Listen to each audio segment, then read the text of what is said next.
John Cena shares his love for kids and how they inspire him. John Cena has no children of his own, but the WWE superstar has practically dedicated his work to kids. Cena has fulfilled nearly 600 wishes for the Make-A-Wish Foundation, more than any other celebrity. He's hosting the Kids' Choice Awards Saturday on Nickelodeon, one of 3 projects in the works with the Children's Network. He's also lending his voice to a new animated series and will be producing a new kids competition show called Keep It Spotless. The 40-year-old entertainer is also branching out in print, with his first children's book, Elbow Grease, about an undersized monster truck with big determination. It is set for release in October. He talked with the Associated Press about his abiding love for children. AP, what's it like working with Make-A-Wish?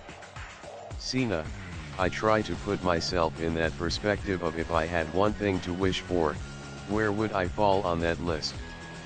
I don't know exactly if I'd be in my top 100. So for me to be the name of like, I would like to hang out with this person for the day, that's a pretty strong statement. It really is pretty magical when they get a really intimate experience with the individual and then they get to go see them be a superhero, in a WWE performance. I'll do that as long as I can, as long as they're asking me to do it. AP, why do you think you connect so much to kids? Cena, 1, I just have non-stop energy.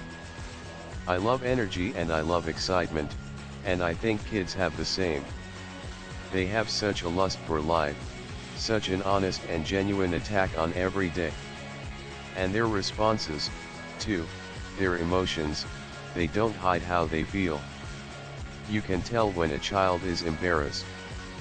You can tell when they're excited. You can tell when they're happy, and you can tell when something you do makes them happy. I love that honesty. I think that's really what connects me to young people, is they're not trying to shade you with anything. They'll give it to you straight. AP, what can you say about your new children's book? Cena, it takes from the activity I had with my brothers growing up in a family of 5 boys, a lot of rough housing, a lot of harassment, and I mean that in a brotherly way, a lot of constant sizing each other up. But at the same time it's about the values that it's taken me 4 decades on this planet to learn, like don't be afraid to try something new, because if you don't try anything new, you'll never learn anything.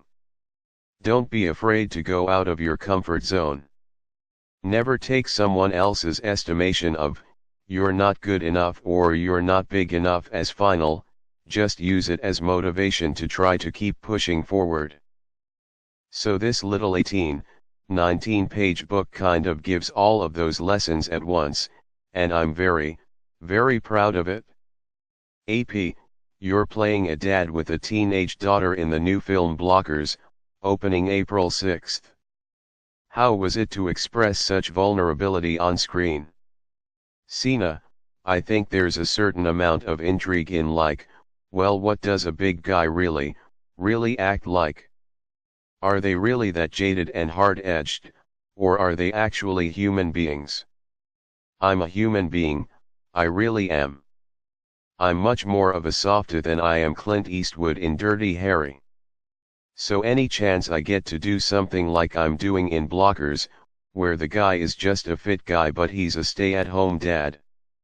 I don't mind being vulnerable, I don't mind showing that because it develops plot of story, it develops sympathy, and you genuinely feel like I can relate to this person, even though it's this big guy who I have no connection with. AP, how have you been able to find such purpose in your work? Cena, I've swung and missed so many times, I'm glad nobody is keeping track except me. I think with failure comes embarrassment and comes humility. A lot of the reason we spend valuable minutes wandering away from purpose is because we're always afraid about what people will say and what people will think. I stopped caring about what other people thought and started caring about